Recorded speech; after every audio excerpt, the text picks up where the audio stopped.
How you know you Haitian? Just because your parents told you or you from there? You came from there. Your parents told you, right? Did they tell you how they became Haitians or in the country of Haiti, right? So they heavily believe in the Bible, correct? Okay. Let me see if they ever read this. Read Deuteronomy. Read. Deuteronomy chapter 28, verse 15.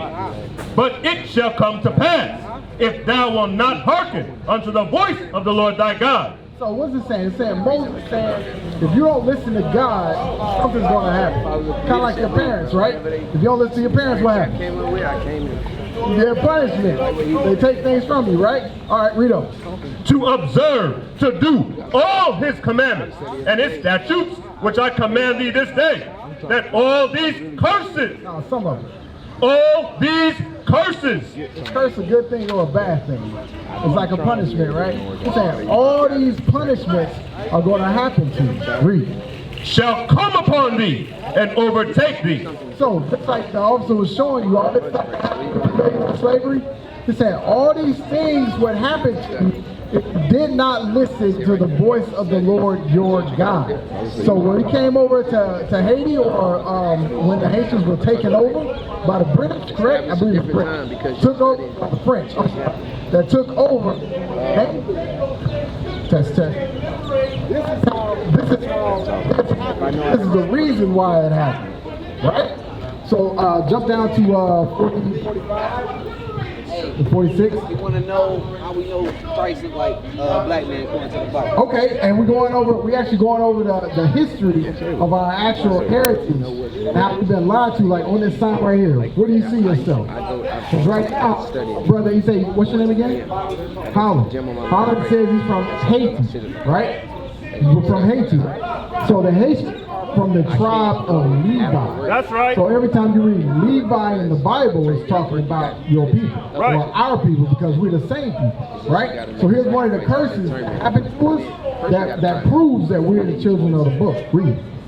Verse 45. Moreover, all these curses shall come upon thee and shall pursue thee. So everything from verse 15 down to 68 happened to our people. Read. And overtake thee till thou be destroyed. Look around you. Do it look like we're in a nice community? Would you say we're in a nice community, Helen? Huh? Not really. And what's your name? I'm sorry. Jar? So Holland and Jar. So you say it don't look like we're in a nice community, right? It says these curses shall overtake you. When you get on punishment for a long time, don't you get like heavily stressed? You don't feel like doing nothing at all? Look around. Does it look like we are heavily stressed people? People don't even want to pick up the trash. You don't think we heavily stressed? Huh? It's because you grew up in it, right? See, when you grow up in a certain condition, you're not used to anything higher, right? So you would think that you're okay. But when you go to, you know where Windermere is? You know where West Garden is? Do you see this in the community? That's right. Read. Because thou hearkenest not unto the voice of the Lord thy God. Because we didn't listen to God, which we call Father, right? If you don't listen to your parents, what happens? You get in trouble. If something's about to happen to the Israelites, you got them in trouble. Read. To keep his commandments and his statutes, which he commanded thee. The commandments and statutes are like rules, right? You don't follow the rules of your house, you get no punishment, like you said, right? Read. Verse 46. And they shall be upon thee for a sign and for a wonder, and upon thy seed forever. So it says it's going to be upon you for a sign, right? Where were you going when you showed up today? Huh? Family Dollar? How you know where Family Dollar is? You live around here, but it's a sign that tells you where it is. You don't go into Bravo thinking you're going to Family Dollar, right? So he said all these curses are going to be upon us for a sign, upon our seed forever. You know what that means? It means it's going to be upon your what? Upon your life? Okay, and then whose life after that? Your children. Upon your seed forever. Read. Because thou servest not the Lord thy God with joyfulness. So because we didn't keep the commandments, or when you don't follow the rules of your house joyfully, read. And with gladness of heart for the abundance of all things. So we had everything in the world was given to us. But because we broke the law, just like in your parents' house, you got everything that you want that they could afford, right? As long as you follow the rules. As soon as you stop following the rules, stuff get cut off, right? Read. Therefore shalt thou serve thine enemies, which the Lord shall send against thee, in hunger, and in thirst, and in nakedness, and in want of all things. So it says we're going to serve the enemies for everything. So what do you think that's talking about? How do we serve somebody today to get the things that we want?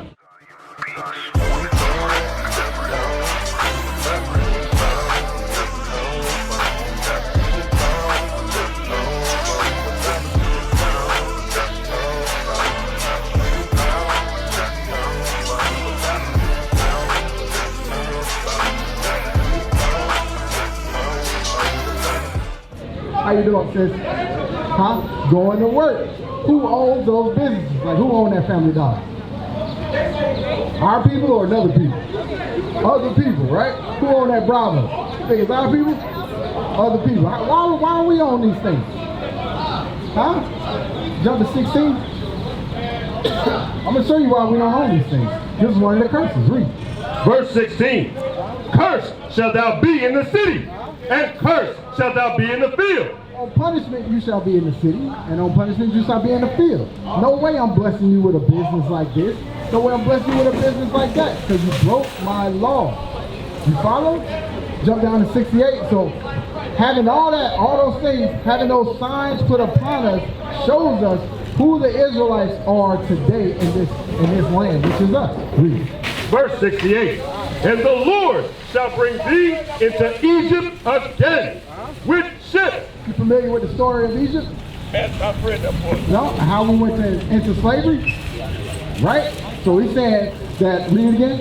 And the Lord shall bring thee into Egypt again with ships. So he says Egypt again with ships. The first time we walked out of this, so why we need to take a ship back, right? So he's talking, it's symbolic of something, right? Egypt just means bondage, right? Bondage, another word for bondage is what? It starts with an S. Slavery. You familiar with slavery? They teach that in school? This is what it's talking about. It's saying you will go into Egypt again with ships. What people on the planet Earth went into slavery on slave ships? The who? The blacks, Hispanics, and Native Americans. That's right. That includes the who? The Haitians. Right. And it also includes what we call ourselves African Americans. Right. Which is from the tribe of Judah. That's right. So what would that make both of us? It make us brothers. We're from the same people. Right. They just split us up. You ever heard of conquer and divide?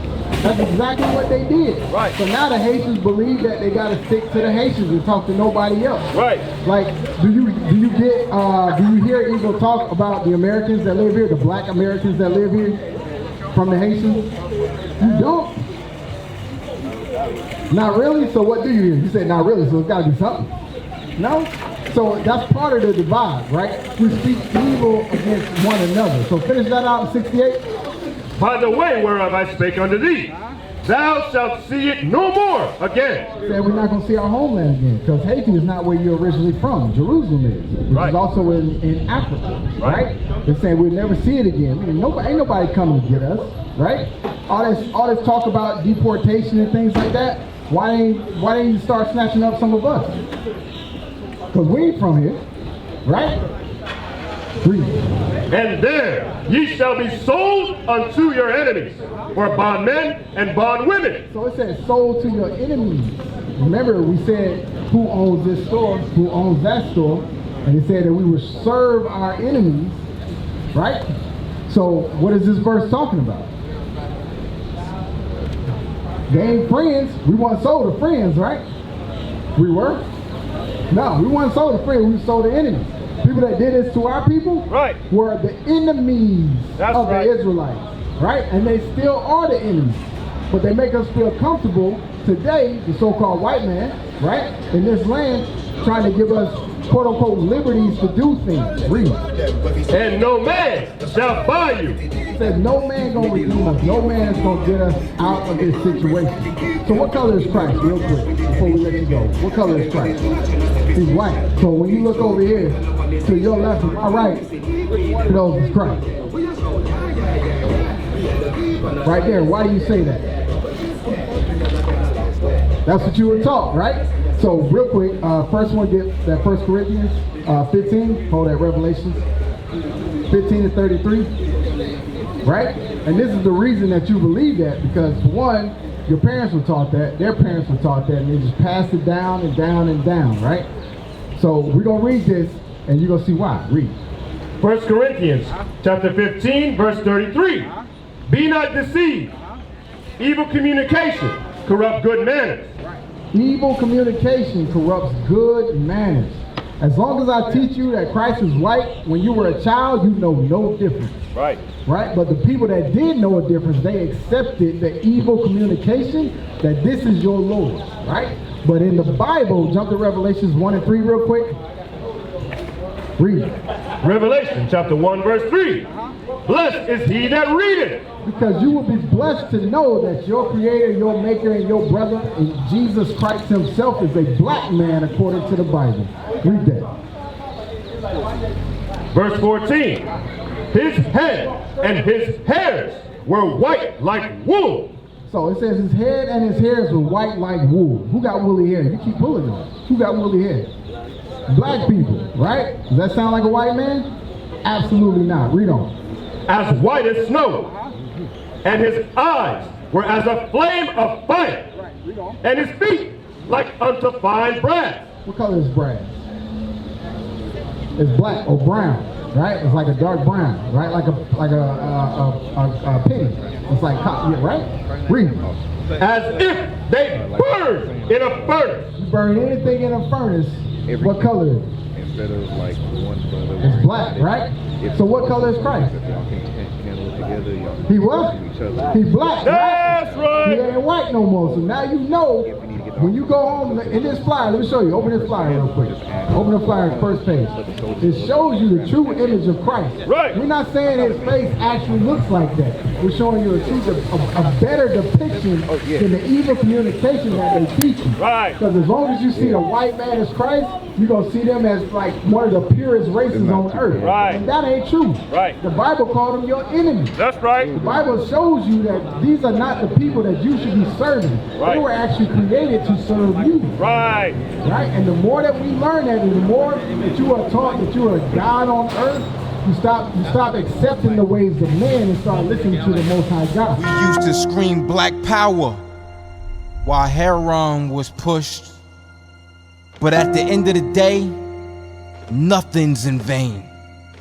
IUIC has been given a vision. The tents of Judah has risen. Many has attempted the mission, minor murmuring, omitting, and missing the mark. Just reading that he had the flame of fire in his eyes gave us the spark. We on Paul's mission. We out on the road, purple and gold, from Mexico, Cuba, Haiti, Ghana, Sierra Leone. 144,000 boots banging, concrete crackling. These are our men repented at heart. The scriptures is proof. IUIC, we deliver the truth.